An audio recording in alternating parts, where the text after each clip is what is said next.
first of all, you got to thank our fans for coming out tonight. I mean, it's 5 degrees, not including wind chill. They did a fantastic job coming out and supporting us. They did a fantastic job of supporting our men's team last night.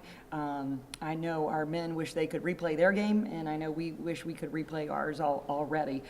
But unfortunately, can't. And at the end of the day, welcome to MAC play. And that's what it is. On any given night, you're going to get somebody's best shot, somebody's best effort that may not have done something previously in a scout. You're going to see anything and everything, and you've got to expect the unexpected. But with that said, I thought Eastern did a good job. Tremendous job, actually. Forced us into 25 turnovers in the half court. We did a good job of breaking any pressure, but they wanted to take Sydney Lambert out of the game and have different people start it and kind of get under her skin a little bit. But their wing ball pressure in the half court really disrupted us from getting into any offensive sets or any kind of continuity. And then it's scramble time and you start counting down the clock in your head, even if you don't see it. But at the end of the day, rebounding has been a big emphasis for us. And when you lead for 34 minutes at Western Michigan, but get out rebounded, and that was the difference in the last 3 minutes of that game. And tonight, fantastic effort by Rion, scoring the ball. Haley's big shot. The crowd erupted. They were great.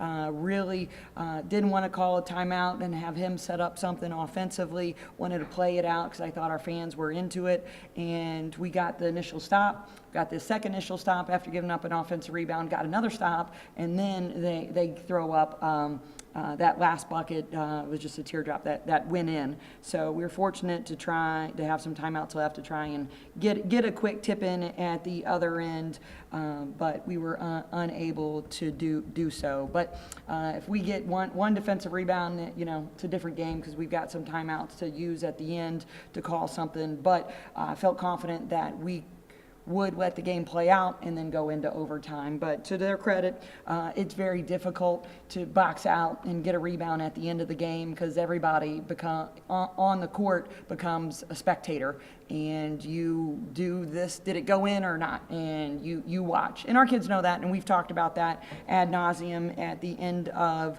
game situations, and they know that. And if we had to do it all over again, I know we could get that last rebound. But credit Eastern Michigan, it was a melee down there, and they got the last shot off. So with that said, still some positives tonight. Like I said, we led for almost 35 minutes at Western Michigan. You lead for almost 30 minutes tonight. So it makes these two probably harder to swallow than a lot of other things. At first, I want to make sure I understand. You didn't call the timeout because you wanted to keep the fans in it at the end. And you actually, you've got the initial stop. We got two or three, yeah. But, calling a timeout isn't going to set up a rebound up on the shot, obviously. Mm-hmm. Will you talk a little bit about the struggles in the fourth quarter, second game in a row, in your eyes? Well, I think the different fourth quarter situations. We had a couple consecutive turnovers against Western Michigan where we were trying to be perfect with the passing, or we were hesitant to come meet it because we were waiting for it to come to us. And here, their half-court pressure, we just could not replicate that in practice. And we've got to do a better job, one, getting open, and I'll correct that, and better job of more dribble entries or doing things where we can get the ball in scoring areas. But tonight we were really limited in what we were running offensively because, one, they were trying to take Lambert out, and I thought they were extremely physical with her. And there was a lot of just play on motion by a lot of the officials throughout the night with other guards driving as well. But we've just got to be more confident in that half-court situation when the pressure has been amplified. So with that said, can't emphasize that, when you lead for that long in the first game and the second game of the MAC season, you hope for and you expect a different outcome. And we didn't get that tonight. But as I started off this presser, it's welcome to MAC. And I understand that when you lead for that much of the game, it shows you're doing good things, you're doing things well. Does that add to the frustration that it doesn't get closed out? No, because you never want to pinpoint.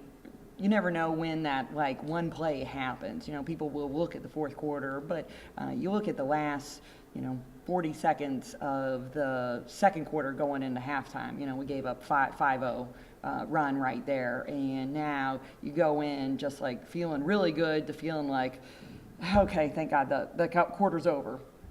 And I thought that 40 seconds was mentally deflating for us as a whole. And we had talked about being the more energetic team, but not only energetic team, but more positive energy team tonight. And I thought we were. But with that said, we were unable to handle their pressure effectively like I thought we could. You had a big run offensively, end of first quarter, early part of the second quarter, I think it was 17-2. What was going on there right for you guys at that point? Well, we were getting deflections that led to steals, passing the ball ahead. We got to the foul line as well, just scoring in transition.